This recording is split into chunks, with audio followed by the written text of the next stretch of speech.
Welcome to the InfoMullet YouTube channel. If you enjoy this content, please like or share. And if you'd like to support the InfoMullet by becoming a mulleteer, visit us on Patreon. We appreciate your support. Comes to this, like, who would use these lawsuits and the risks that I'm talking about? I did a survey actually on Facebook, and so this is unscientific. I had a thought question, right? And I wanted to get people, often when we discuss these issues, we're already anchored in the context of cancel culture. As soon as I say cancel culture, a lot of liberals say it doesn't exist, it can't exist because that's how people attack us. A lot on the right say, cancel, that's what those liberals are doing. Everyone gets in their red and blue alignment, they get down.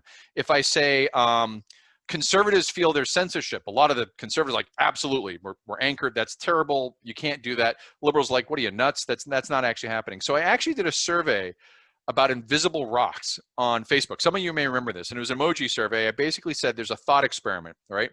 I said, imagine there's an invisible rock that only can be seen by a small percentage of the population. Think of it like that gold dress, blue dress meme. Only some of the people can see this invisible rock.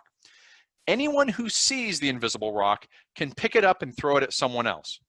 They may miss, but if they hit, it will cause a little to a lot of damage depending on how hard they threw it and how well they aimed it. But it's hard to tell who throws invisible rocks because they're invisible. And the person hit both has a hard time finding who threw it and convincing others that invisible rocks exist. This means most time there's few consequences for throwing the invisible rock. So you can see how I position this to try and get away from this content anchoring to the invisible rock. In this case, it could be a cancel effort at a high level scale or a small scale, like a micro cancellation or deplatforming. It could be a lawsuit under one of these Section 230 civil immunities. All of these invisible rocks have the same characteristics, is that they can only be seen by a small percentage. Not everyone gets access to these tools. It's up to the groups using them, how they're going to use them, and they can be aimed poorly or well, but if they hit, they're going to cause harm. But the people hit by them, because not everyone can see this and it's not real to everyone, a lot of people will say, well, that doesn't exist, that invisible rock. And when I divorced this, the question was, how many people would use the invisible rock and in what way? And I did a survey on Facebook, and I want to share the results now. First of all, go ahead, we'll pause. Tell me how many people you think would use the invisible rock if they had access to it and under this circumstance. How do you think that this survey went? Visible rock answers. Okay. This is a breakdown. By the way, even though this graph would have been perfectly done in a pie chart, Miss Falkenberry will hurt me if I use pie charts anymore. There's very upset at the use of pie charts. So this is called a tree chart, and it has the same function of a pie chart, except it shows by area rather than by pie-ness. So to clear the chart, first of all, this is a Facebook emoji survey, so the p-value is for fun anyways. There's no scientific rigor here. But the answers are sorted by the amount of participation. So the larger the block and the color, the more people responded that way. I think I had 133 responses. So of course, valid. But about 50% of the people said there would be a few self-interested rock throwers. We wouldn't know if they'd throw for good or bad purposes. Not everyone who saw it would do it, but some would. So there'd be some rocks throwing around.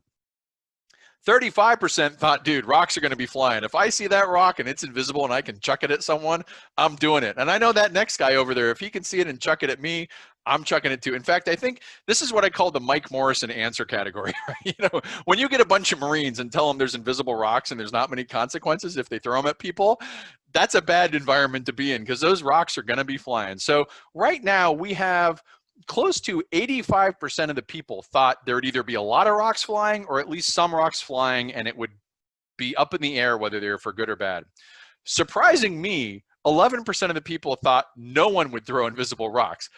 I suspect some of these are auto likes, like they like my feed and they like my content, so they're just hitting like without reading the whole thing, because this one makes no sense. And in fact, some very aggressive rock throwing type people are in this category. I won't name them, I won't shame them, but I have a feeling this is an inflated number by people just hitting like because, it's a post, I hit like. Down here in the 2% is we can trust that those who would throw invisible rocks would only do it for the public good. And 2% still don't believe in invisible rocks, even though the premise of the thought experiment is there are invisible rocks. So when you think about the civil immunity lawsuit, the civil lawsuits that we have immunity from, you think about cancel culture, you think about deplatforming, once you remove the content from it and get that conservative or liberal lens away from it, pretty much everyone agrees that these things would be used, right? If we had access to invisible rocks and you could throw them at people and it hurt them and it'd be hard for them to respond or knew who did it, people tend to agree that it's going to happen. It's only when we put in the ideological bias, and there's some on either side, do we begin to say, oh, no, that won't work that way, or that doesn't exist. So this results in what I call the tragedy of a commons. Now, the tragedy of a commons traditionally is an economic problem where there's a space that everyone has access to, like a common pasture that you can all graze your sheep, or everyone can plant farms. This is where it originally comes from in England. But no one's specifically responsible for maintaining it. And the problem with the tragedy of the commons is, or you think about a fishery, right? All the fishing boats go out, everyone can fish in the same area, but no one's accountable for the fish banks being restored and populated. The tragedy of the commons usually creates a dynamic where the commons declines over time by overuse or lack of care or maintenance or lack of intention, and it collapses and no one can access it anymore. It's a very common economic problem. It's not anything rocket science, but we can think of free speech in the US as kind of like a metaphorical commons, except instead of it's just open for anyone, the freedom of the different providers that they have to navigate this creates a commons. And if none of us are involved in protecting those freedoms, but we all want those freedoms for ourselves, we're going to do sort of a net sum zero.